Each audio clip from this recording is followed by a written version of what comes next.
Jackson 911, what is the address of your emergency? Do we get an officer? What's the address? That's funding his going to 11310 Bramshield Drive. Okay. Okay, ma'am? Ma'am? Salt Lake City Police, is anyone inside?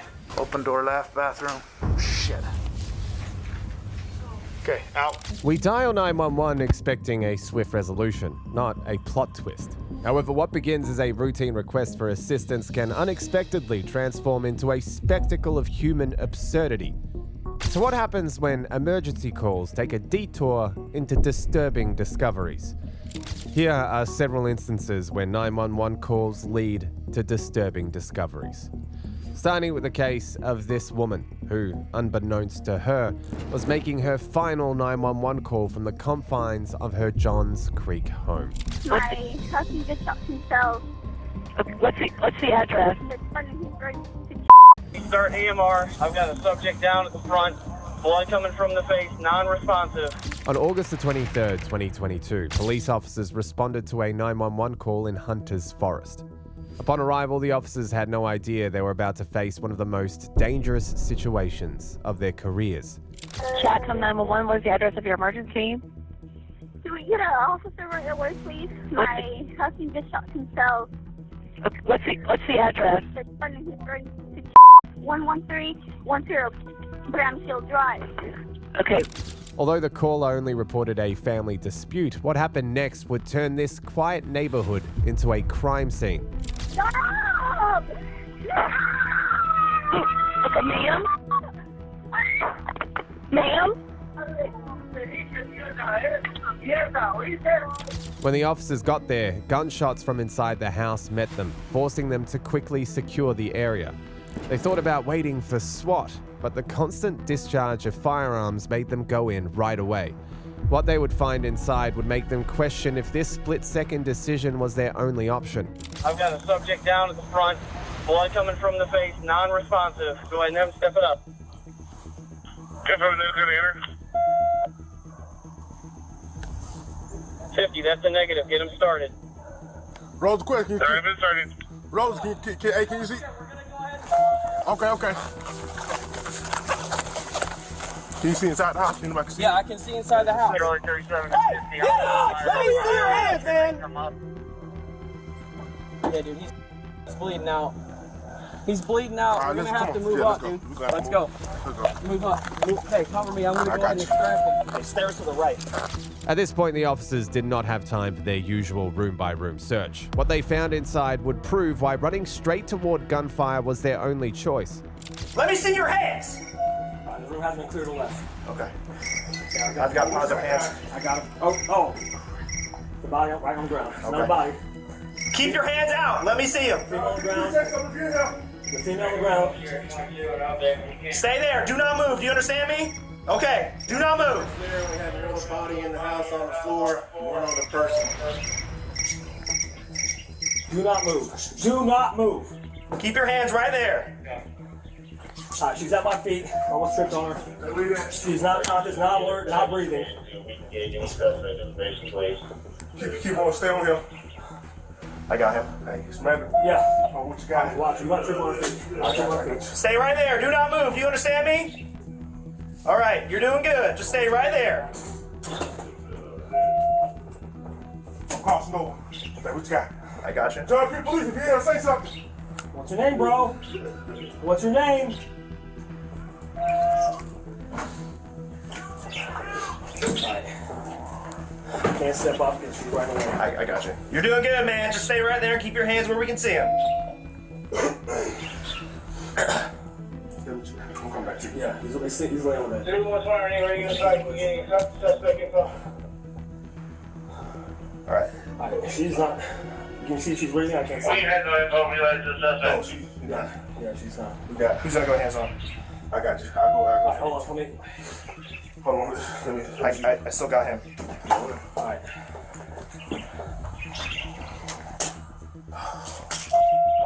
Alright, well, when you move her up, when you move her up. Charlie 37. I'm going to see where I can get from. Sir. Came out. Excuse me, sir. You have any firearms on you? Sir, you have any firearms on you? Going in front of the house. Sir, you got any firearms on you? How you doing, man? I got lethal. Alright, bro, walk around. This all they're going. Walk around. Hey, sir. Is that guy still breathing? Yeah, he's alive. He's laying in the bed and he's crying. Guy outside? Yeah, Stay. he's alive. I got him. I got lethal. Just keep your hands right there, man. You're doing good. Hey, do not move. Do not move, man. Just stay right there. At this point, it became clear that this was more than a family argument when they discovered Tanya Rivera's body and her husband with a gunshot wound to his head.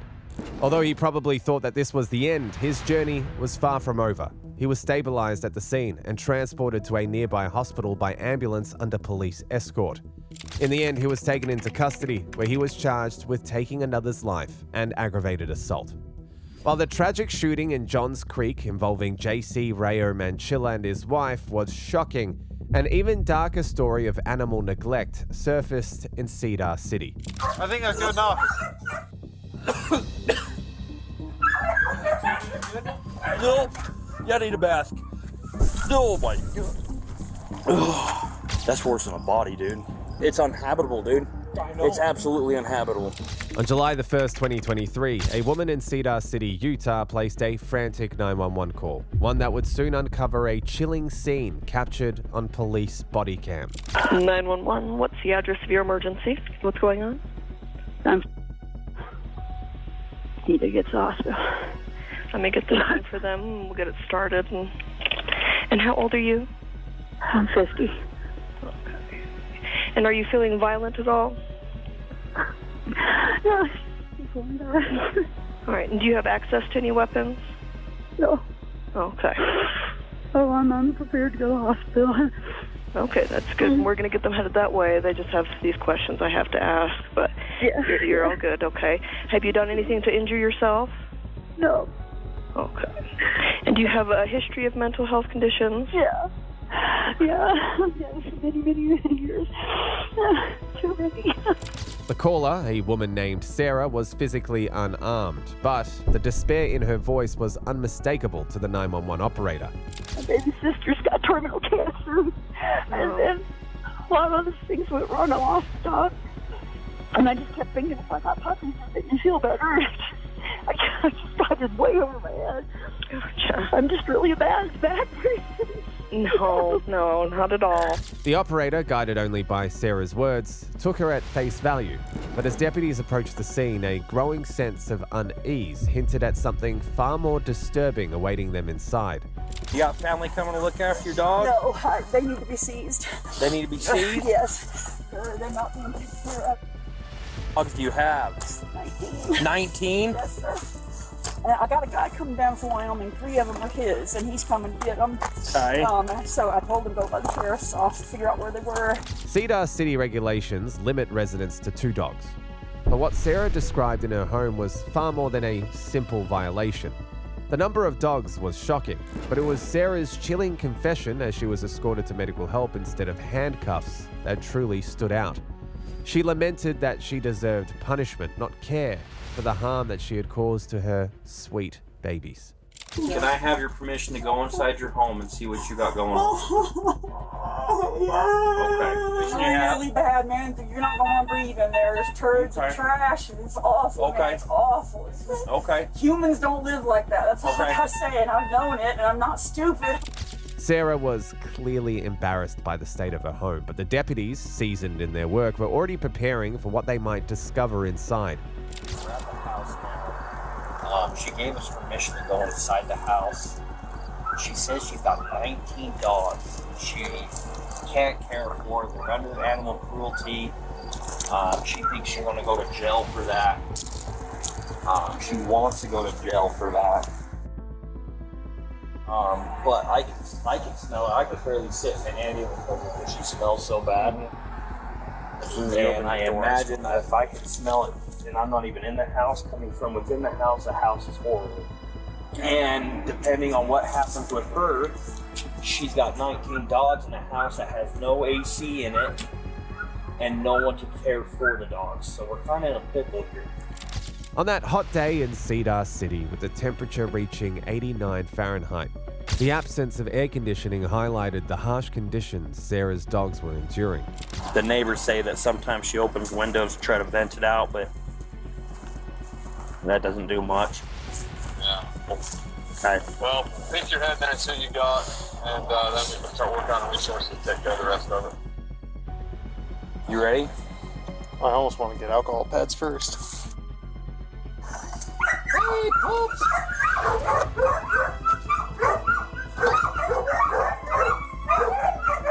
I think that's good enough.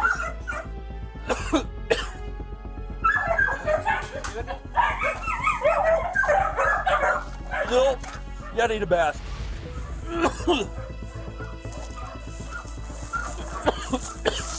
Oh my god. Friggin' SCBH. I'm going to switch clubs. The air inside the house was unbearable, and it took the deputies several minutes to recover from even short exposure. That's worse than a body, dude. I was getting whiffs of it through my gloves. Oh god, dude, it's in my lungs. Well, let's get Caleb out here. He's gonna have to walk us through this, dude, because I honestly don't know what to do. It's unhabitable, dude. It's absolutely unhabitable. Appalling doesn't fully capture what happened. It was a scene where words fell short, and even disgust seemed too mild. The deputy couldn't help but voice this sentiment when his sergeant stepped into the heart of the neglect. I don't know what to do. Is she already gone? She's gone. This is inhabitable, dude. I've never even smelled a dead body as bad as this. Really? Just open the door. You have to know what we're dealing with. We can't let her come back to this. We've got a chain link fence in the backyard. I wonder if we can open the back. And you can start coming out. Get back on the other side. They're friendly. Back.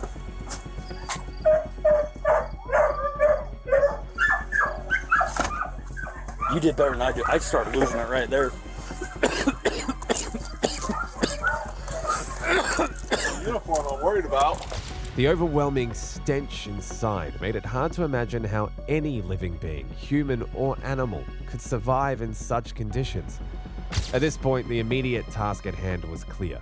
Evacuate the canine residents from their toxic sanctuary before survival became a mere memory. There's an owner to the Great Danes. He's coming from Salt Lake to pick the Great Danes up. Then all those puppies in them cages are Great Danes. Not all of them. Most of those that I just looked at were. Were they? I thought there was like... like that big.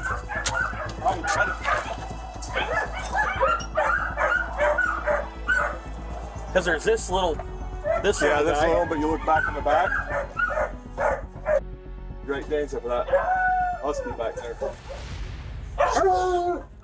Easy. Stop it. As the officers searched for a way into the fenced backyard, they began to question how and why Sarah had accumulated such an astonishing number of dogs.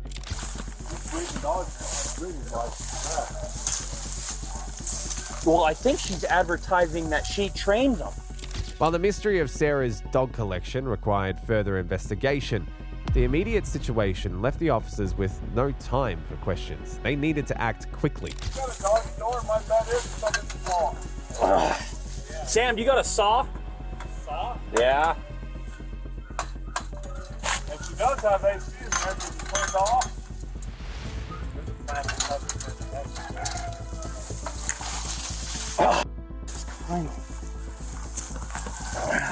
The fence was heavily obstructed by overgrowth, but fortunately the deputy came prepared to handle it. I got an axe.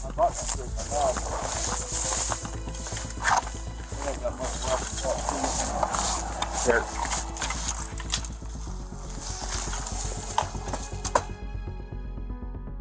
Come on! Come on, Pops! Come on out! Come on, puppy!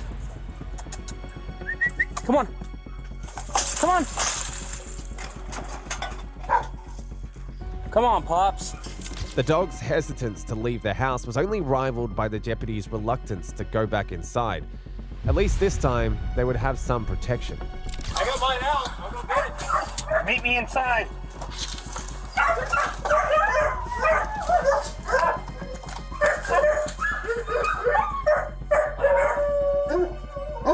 It's okay.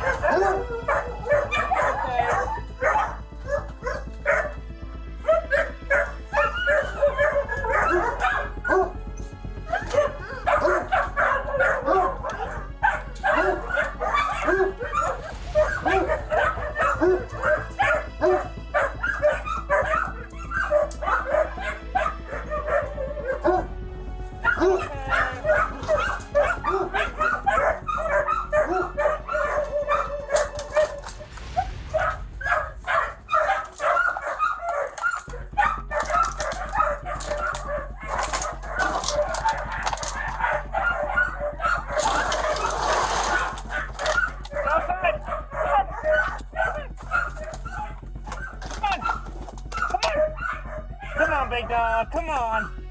Come on, buddy. The dog, suspicious yet not hostile, permitted the deputy a moment to fully take in the horrifying scene surrounding him. It's okay, boy.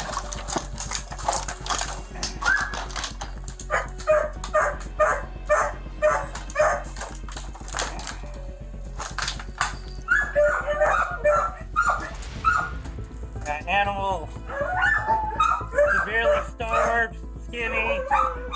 No water. That's okay.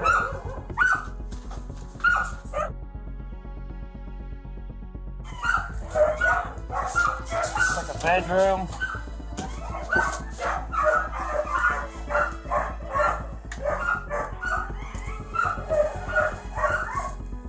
She does have dog food in one bag. 2 bags of dog food. Despite the presence of food in the pantry, the dogs were still severely malnourished. As the deputy's partner stepped forward, they prepared to confront the unsettling conditions in the living room.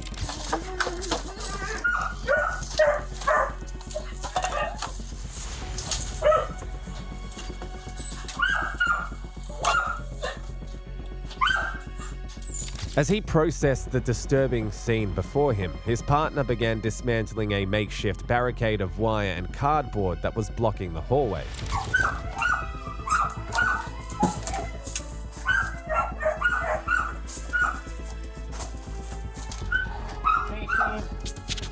All over the floor.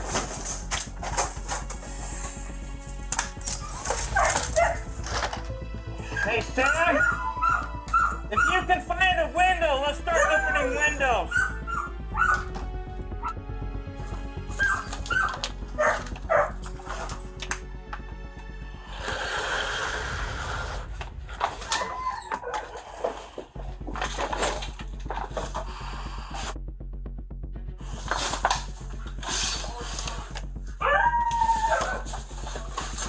Meanwhile, the other deputy searched what seemed to be an abandoned section of the house.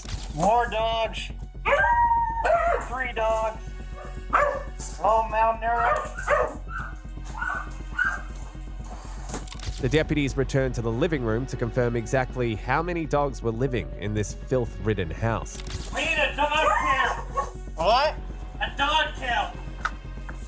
So I've got. There's at least 8 in cages. So we got the 3-letter count, right? I got 3 in those cages. So that's 6. 7, 8, 9, 10, 11, 12, 13, 14, 15.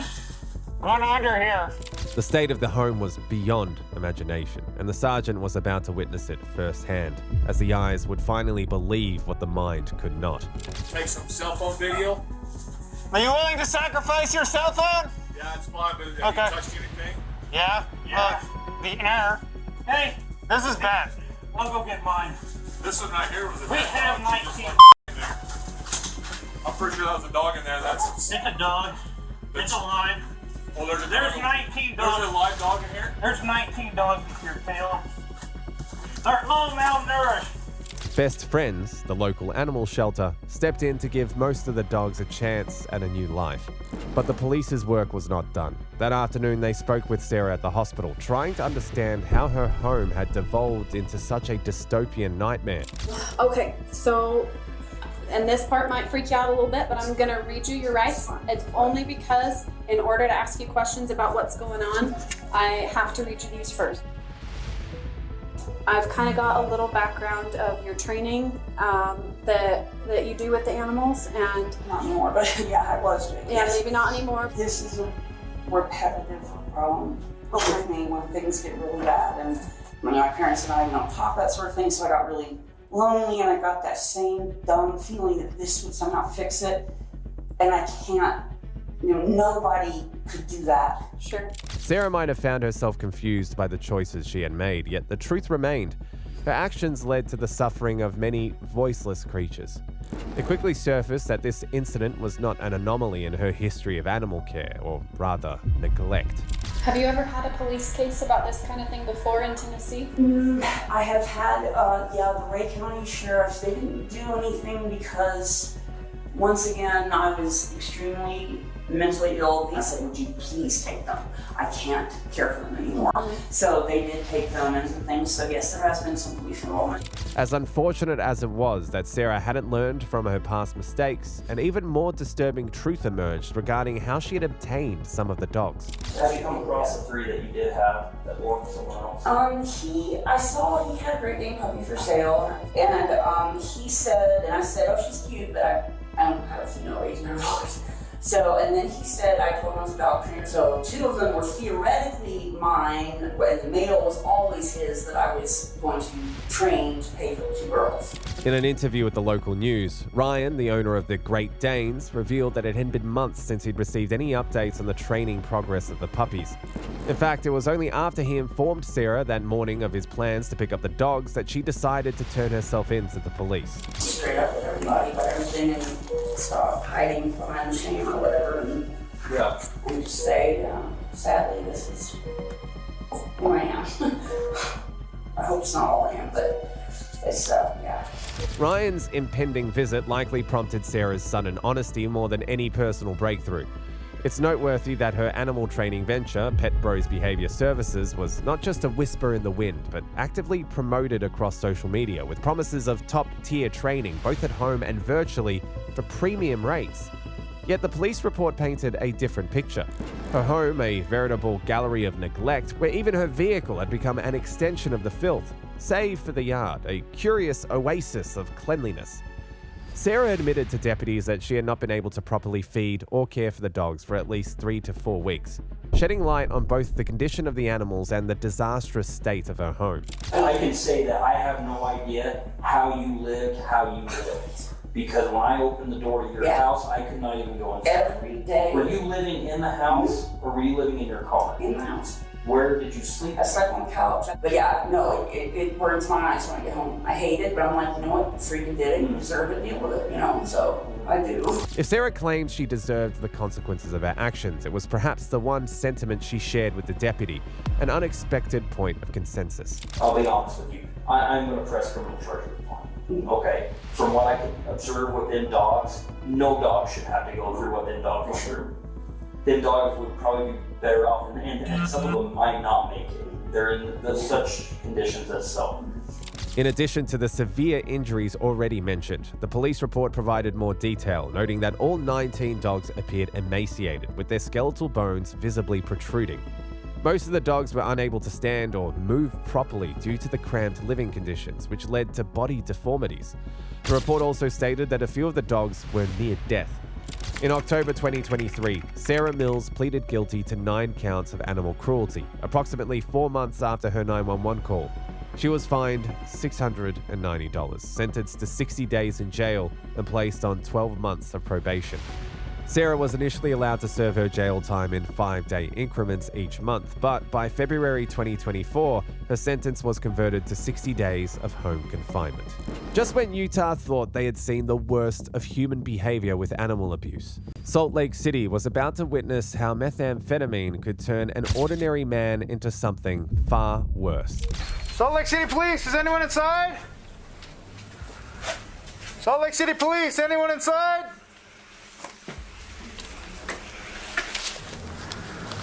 Open door left, bathroom.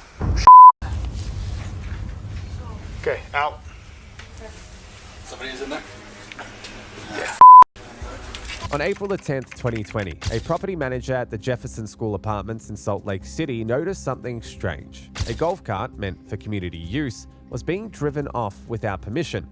Behind the wheel was William Dennis Bradley, a local tenant. But this wasn't just a case of petty theft. There was blood on Bradley's hands and clothes, hinting at something far darker. Alarmed by what they saw, the manager quickly alerted the police, who rushed to the scene. Upon arrival, it became clear that the situation was more than just a stolen golf cart. I hope that's not his blood. Or I hope that is his blood. He just made a statement that he cut his dog's head off. And we dealt with him the other day and he had a dog with him. So, doesn't have one today.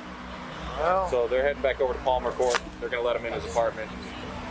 Where did that supposedly happen? At Palmer Court? At Palmer, I guess he has an apartment there. Bradley's erratic behavior and rambling statements suggested he was having a severe break from reality, likely fueled by substance abuse. His unusual state raised serious concerns for the responding officers, as such actions were far from normal without deeper issues at play. Witnesses later revealed that Bradley had been acting oddly in the days leading up to the incident. A medical checkup eventually pointed to the likely cause: methamphetamine use combined with severe sleep deprivation. A mix that would push anyone into paranoia and distorted perceptions of reality. We're not 100% this is all his blood. So Is any of it his blood? Well, he does have a stab wound in his leg. From himself? Or? That's what we're thinking. So he keeps telling us he's been fighting the Terminator for an hour and a half. He sawed the Terminator's head off is how he went. I bet that's the dog. So we've got 2 units headed back to Palmer Court to go to the apartment. Okay. To make sure nobody else is in there. Nonetheless, at a minimum... Have we started crime lab yet? No. I'm on it. Where's my dog? Get my dog. Like I say, depending on what all... It's on his face. Blood. Get my dog. Right now, get my dog and I'll go to the hospital. If not, you gotta right? No, then that'll be the option. Either you go with Where's my dog at? Get my dog. We're going to get your dog right now. Okay. Get my dog. Yeah. Okay, right. Let's not do it the hard way, all right? No. All right. I want to go home. Let's go. You can go home right after you talk at the hospital, okay? Where's your truck? Our station right there. You just walk from the station? Yeah, there. It's right here. It's just easy to walk. That's probably true. Yeah. It's actually easier right here. Well, you'd have to... Can you make that turn? Oh, yeah. Oh, because your driveway's... Yeah. Oh, yeah. Okay, William, we're just waiting for our ambulance, all right? When they get here, are you going to be right here on his leg? Is that what you're talking? Yeah. Yeah, you're going to have to hold off on LDS. So are you seeing, other than the leg, are you seeing anything else? There's something on his nose. Based on how it's smeared, yeah. It's just, it's all, you can see it's just all really white. intrigued to see what's in the apartment. I hope it's a dog. Right? I hope it's not. Well, I'd rather a dog than any other option. That than something else. Right. During the incident, William Dennis Bradley claimed he had been in a fight with the Terminator. Not the Arnold Schwarzenegger version, but one only he could see. A surreal mix of reality and movie fantasy, likely influenced by his mental state and a dose of meth. As paramedics loaded him into the ambulance, his behavior escalated into full-blown theatrics. He wasn't just resisting, he declared himself Billy Badass. Adding to the drama, he adopted a prophet-like tone, warning of judgment for the local Mormon community, a statement that felt ironic given their destination, LDS Hospital, famously tied to the Latter-day Saints. Meanwhile, an officer on the scene was piecing together witness accounts that seemed as disconnected as Bradley's wild claims. The window's broken, but the screen's not out. A person's in there? There's probably, if it's not his blood, then somebody's got to still be in there. Well, he's talking about his dog. His dog was fine. His dog was fine? Yeah, we saw his dog.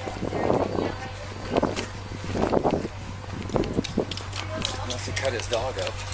Well, if his dog's fine, Yeah, we saw his dog. They're saying his dog's fine. Unless all that blood came from his leg, but that's a lot of blood. So I looked at the backside and the window's broken. Okay. But the screen's still there, so that's why I'm assuming that somebody's still in there. I haven't tried the door because I didn't know if you guys wanted me going in or not. While waiting for the crime lab personnel to arrive on the scene, officers observed blood spatters on the steps leading down from the second floor of the apartment building. This trail was obviously left by William Dennis Bradley as he attempted to flee after the violent altercation.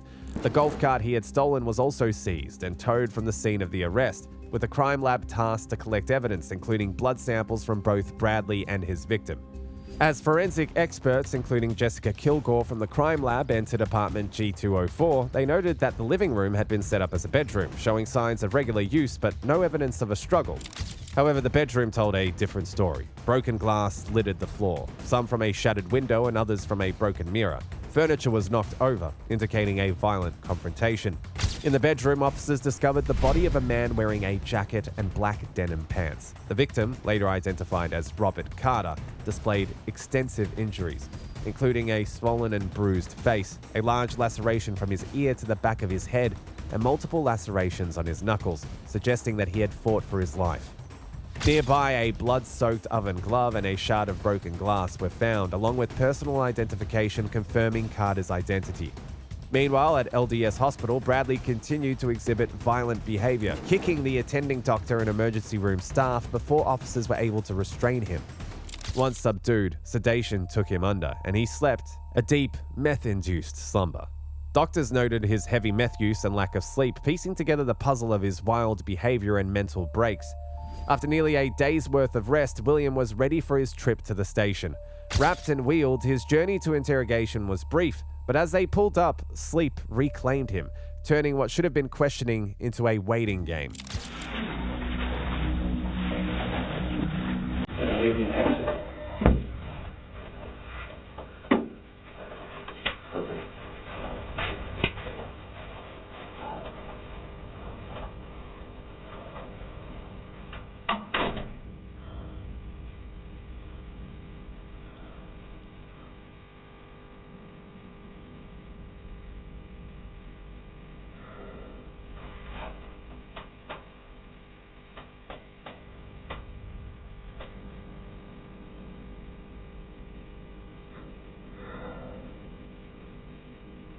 Once detectives entered the interview room, they immediately recognized the complexities of their situation. Before conducting any interview or interrogation, they were required to verify the identity of the individual in front of them, which included obtaining crucial information such as his date of birth and address. This preliminary step is essential for ensuring that the suspect's rights are upheld throughout the process. However, they faced significant challenges in verifying William Dennis Bradley's identity, given his disoriented state and previous claims, which added to the difficulty of establishing a clear understanding of who he was and the circumstances surrounding the events that led to his arrest. Only with a confirmed identity could they properly read him his Miranda rights, a step complicated by his state, making this routine process of identity verification an unexpected challenge. Hey, William. William. William. You awake?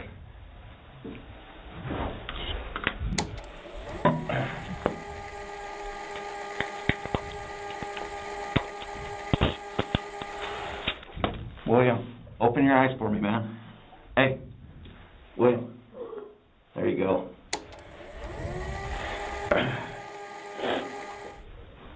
William, my name's Detective Wiley, and this is Detective Parasot, okay? Right now you're at the police station.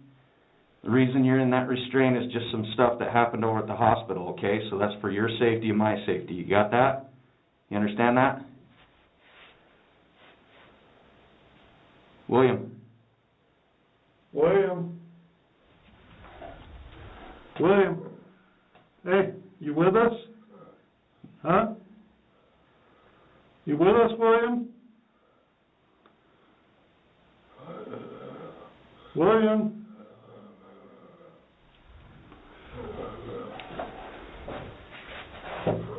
William, I need you to open your eyes, man, and look at me, okay? Open them up. William, hey, open your eyes and look at me, okay? I need you to keep your eyes open, okay? Can you keep your eyes open for me? Tell me your name. What is it? Say your first name for me. William? Do you go by any other name? Do you go by William, or does somebody call you something else? William. Hey, bro. You all right? Hey. You okay? You what? I didn't catch that. You wanted to go to bed? Okay, I understand that, but we need to talk to you, okay, to try to figure some things out, all right? So I just need you to stay awake for just a short period of time, okay? And then we can get you to where you need to go to bed. Does that sound like a plan? I want to get you to go to bed, but right now I need you to stay awake for just a little bit, okay? Okay, William? William. Hey. Hey, we need you to wake up. Wake up. Okay, I need you to keep your eyes open. You're closing your eyes again.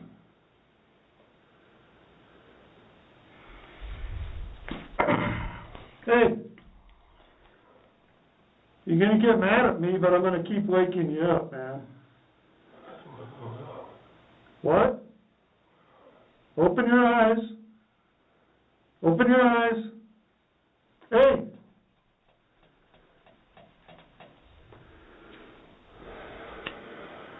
William, I know you want to get stretched out and go to bed and get out of those restraints, but the quicker you wake up and you talk to me, you were up and talking to the nurses before you came here. I know that, okay? So you need to wake up and you need to talk to me, all right? Otherwise, William, I'm going to just take this as a refusal that you're not going to talk to me. When detectives tried to question William Dennis Bradley, they ran into serious challenges. Whether he was deliberately feigning exhaustion to dodge their questions or simply battling severe sleep deprivation compounded by lingering meth effects was unclear. Either way, he couldn't stay awake or respond clearly. Despite their calm persistence, the detectives could barely get basic facts from him. Each attempt was met with his faint, ghost-like whispers, struggling even to get past the simplest question, his name. Hey! William! Wake up, man! We'd like to talk to you for a minute. We'd kind of like to hear your side of this story. William, what's your last name? Bradley? What's your date of birth? You gotta say it loud so I can hear you. I can't hear you. 7 what?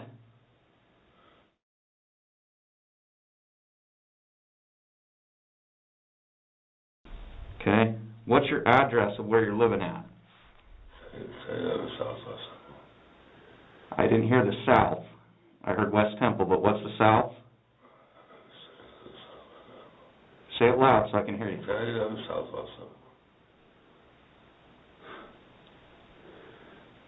All I'm hearing is West Temple, but I can't hear the south.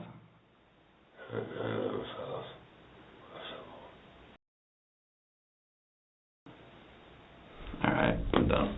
Yeah.